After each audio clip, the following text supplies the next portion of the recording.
Hello everybody, welcome back to American Textbook Reading. I'm Brian Stuart, and today we're looking at Social Studies Book 4, Lesson 5, the Federal Government. And of course, we're talking about the federal government of the United States in this lesson. So, in this lesson, you will discover the parts of the U.S. federal government. Federal is like national government. We'll talk about that. And what a constitution is. A constitution is very important for a federal government. Okay, let's get started. The first word we have is Congress. Congress is the name for the group of U.S. lawmakers. Here I must make a little distinction though. Congress is one branch of the government, and it's made up of two bodies. Congress is made up of the Senate, which they call the upper part, or it's the more formal, the more maybe a little bit more powerful part of Congress. And the other part, the lower part, is the House of, sorry, it's a long name, Representatives. House of Representatives. So Congress actually has two parts. There's the Senate, it's the upper chamber, and the lower chamber is the House of Representatives. The Senate has fewer lawmakers in it, and the House of Representatives has many hundreds of members. But it's the name for the group of U.S. lawmakers. These people make laws for the whole country. And as you can see, it's a really big group. There's hundreds of people. I don't know, I don't think all of Congress is in there, but quite a few people are in there. And it looks like the State of the Union speech, I think, is what's going on. Maybe, it's hard to see in the picture. Okay, but anyway, that's Congress. Okay. Legislative. Legislative relates to making and passing laws. Legislative, legislation, right? Legislation. When people make laws and they enforce laws, or they talk about laws, they make laws, they pass laws, that's the legislative. And when we use this word, we talk about it to describe the part of government. So the legislative branch of the government. Usually we use branch because, we'll talk about this in this lesson. I'm getting ahead of myself, but there are three branches to the U.S. government, to the United States government. There's the legislative branch. That's one branch. We'll talk about the other branches next. But it's like a tree, right? Three different branches, and they're all equal. They should be equal in power. That's how you make sure that one person or one group doesn't take all the power and rule the country like a tyranny or a dictatorship. We don't want that. So hopefully we have three different branches of government to spread the power out among many different people. Okay, next. Executive. Now, executive is another branch of the government. So we have legislative is one branch, legislative, executive is the next branch. So executive relating to managing a group or organization. And of course at a company, right, you talk about the leaders of a company, we call them executives because they are the top managers of a group or organization. So the CEO is the chief executive officer at a company. They're the ones that are the top manager at that company or organization. In this case, we see a picture of President Obama. He is the executive. He is the leader of the executive branch of government. He's the leader of the United States. He manages, his job is to manage the United States, okay? But he doesn't have all the power, which is good. Okay, next. White House. White House. We would say the White House is the place where the President of the United States lives and works. So East Wing, West Wing. And of course, when you talk about East Wing, West Wing, we talk about the different parts of a big house. They call them wings. Like a big mansion will have different wings. So the East Wing is where the President has his office. And all the people that work on his or her staff have offices in the East Wing of the White House. The West Wing is where the president and his or her family lives, and that's where the kitchen is, and the living facilities are on the other side. So the president doesn't have to drive to work every morning, doesn't have to waste time. He just walks from the West Wing to the East Wing of the same house, and he's at work. Okay? Of course, presidents usually travel a lot anyway, but you want to make it convenient. You don't want them to waste time in commuting. They can just get to work right away. It's a very busy and important job, of course, to be the president. Next, we have Supreme Court, the Supreme Court. And the Supreme Court is the highest court in the United States. That's the third branch of government. It's the judicial branch. Judicial branch. So we've covered all three branches: the legislative branch, the executive branch, and the judicial branch. What is the judicial branch? Judicial relates to court, judge, or system of law. Basically, the legislative branch makes the law. The judicial branch, I think it was over here, judicial branch enforces the law or interprets the law, right? And applies the law for various cases. So if somebody has a problem with the law, they either have a court case, they have a lawsuit, or they're in trouble and they broke the law, then the judicial branch, their job is to look at the case and determine how the law should be applied in that case. So they're more like enforcing and interpreting the law. Okay, so three branches of the government. And of course, branch. As I said before, I was getting ahead of myself. Branch. You have different branches. So we have the legislative branch. We talked about that. We have the executive branch, and we have the judicial branch. And these branches make up the federal government. It's a branch, of course, is a part of a large organization. Think of a tree, right, that has three different branches. They all come out from the same tree, and they should, in this case, in the federal government, they should all be equal. They should have, different powers. Of course, one branch might be a little stronger than the other, depending on who the people are in the branch, who is working in it. But this is a safety system. It's a way to spread power among different people so that not one person or one group can take all the power. You don't want that in a democratic society, or really any society, really. So, branch is a part of a large organization. Okay, so those are our words for this lesson. Now, first main idea, of course, three parts of the U.S. federal government. And I've already talked about these in the vocabulary. Get ahead of myself. So let's talk about the one on the top here, executive branch. The executive branch, that is represented by the White House because that's where the president lives and works. The president of the U.S. lives and works in the White House. The president signs laws. Okay, so the president will sign a law. That's a very important power that the president has, because the legislative branch, the Capitol, they're in the Capitol, and the Capitol building that houses Congress.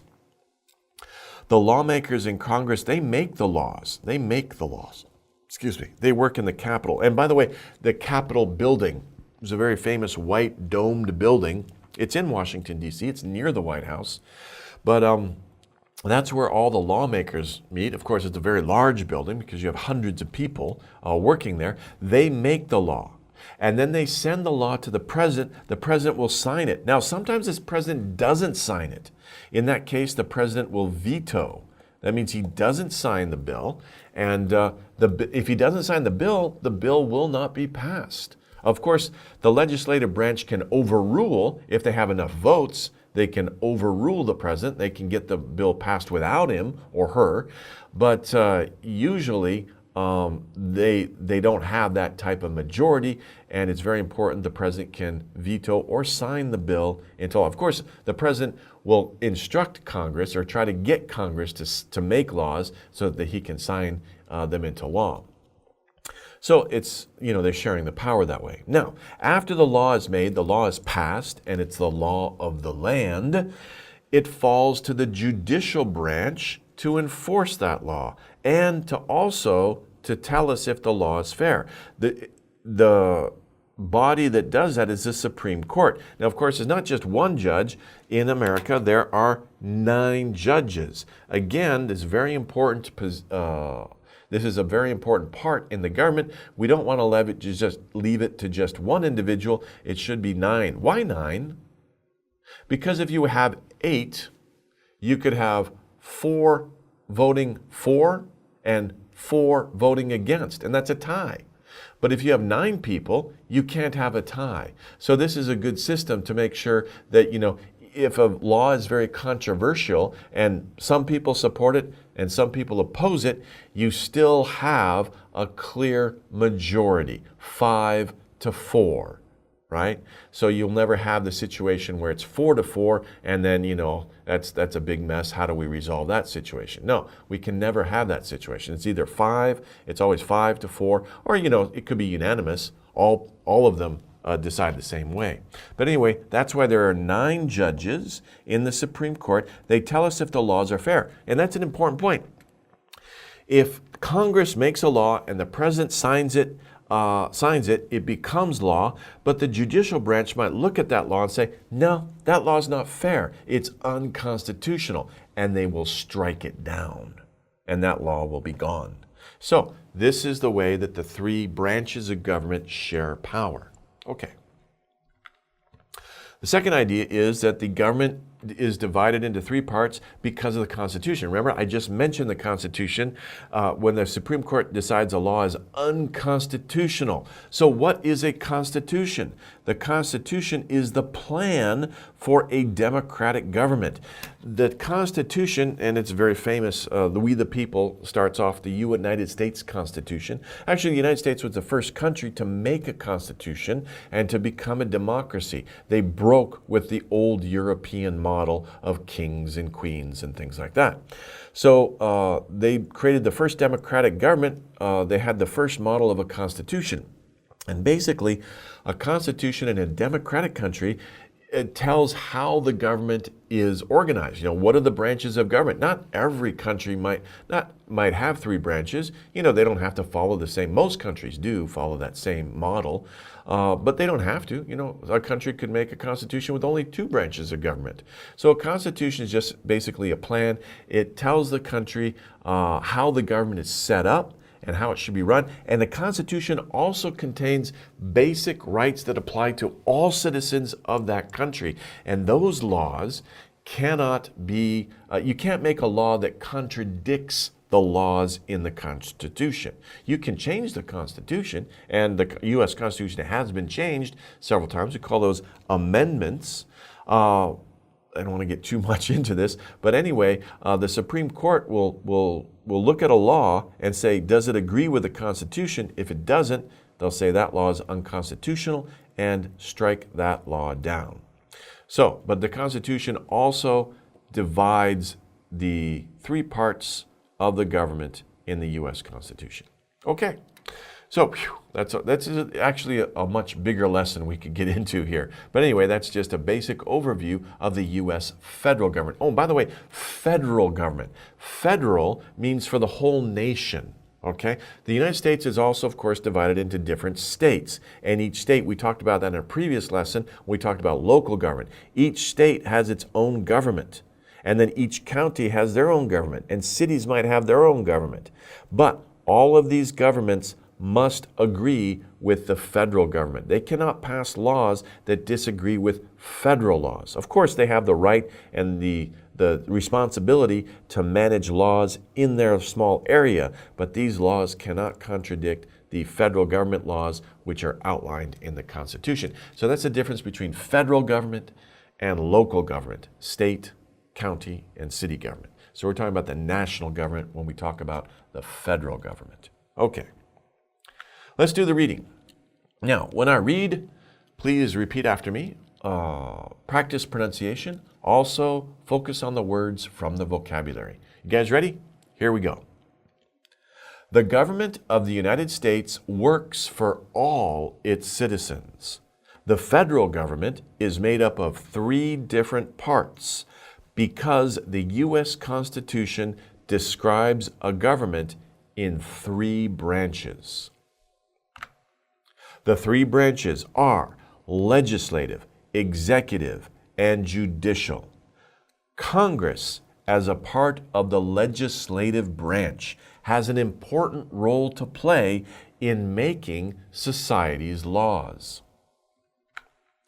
The president is the head of the executive branch and should sign each law before it is carried out. He or she lives in the White House in Washington, D.C. The Supreme Court is the most important part of the judicial branch, and only the best judges are allowed to work there. 9 judges. Okay. The legislative, executive, and judicial branches of the government help make the U.S. a safer and happier place to live in. It's safer because not only one person or one group can take all the power and tell everybody what they want them to do, right? It's supposed to be fair and equal. That's the hallmark of the American system. Everybody is equal under the law, or should be. That's the ideal. Okay, so anyway, that's the reading passage. Let's take a look at how this information was organized.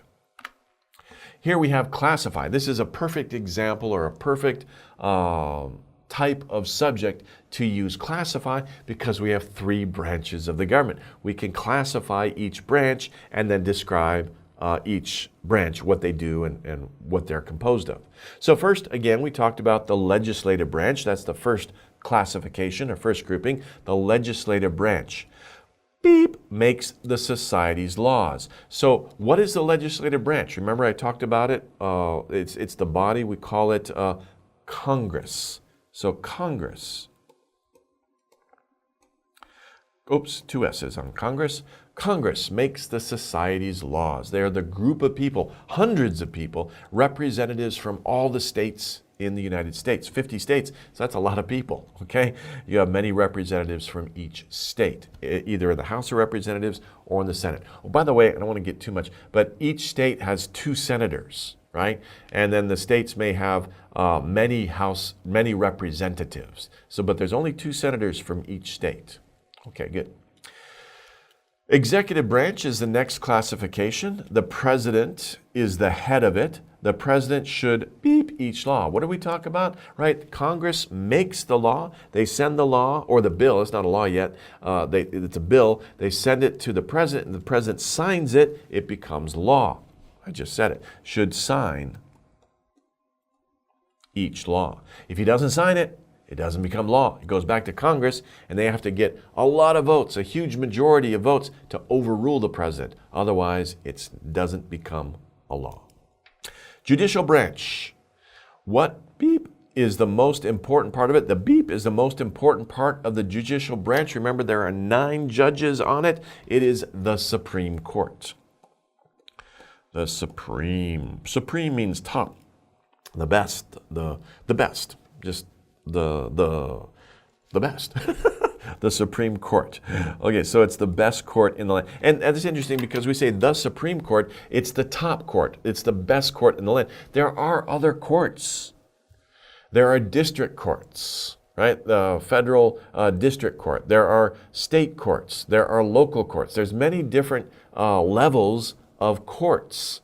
And that's interesting because, you know, the top level is the Supreme Court. Their decision is final. If a lower court makes a decision and one of the 2 parties don't like it, they possibly could appeal and go to a higher court. Now, if it's a constitutional issue, they have a chance to be heard at the Supreme Court because the Supreme Court decides on constitutional matters. Of course, if you have a traffic ticket, you're never going to go to the Supreme Court, right? If you complain about your traffic ticket. But if it's a situation that involves race or discrimination or the right to speak publicly, these are constitutional issues, and they might be kicked up to the Supreme Court, but the Supreme Court has the final decision, and they are experts in constitutional law. That's their job, to determine whether a law is fair or not. Okay, so those are the three branches of the U.S. government. Think about the country in which you live. What type or what different branches do you have in government? Do you call it Congress? Do you call it Parliament? How many people are there? How is it organized? This is interesting when thinking about your own country. How is your federal government organized? And you can compare and contrast and also think about, what are the good points or bad points when you compare it to other governments of other countries. Hopefully you live in a democratic country and things are fair and equal for everyone in your country, or should be fair and equal for everyone in your country. That's the ideal. So anyway, that's our lesson for today. And thank you for studying with me as always. Hope you learned a lot of good words and something to think about. Okay, we'll see you in the next lesson. Take care, everybody. Bye-bye.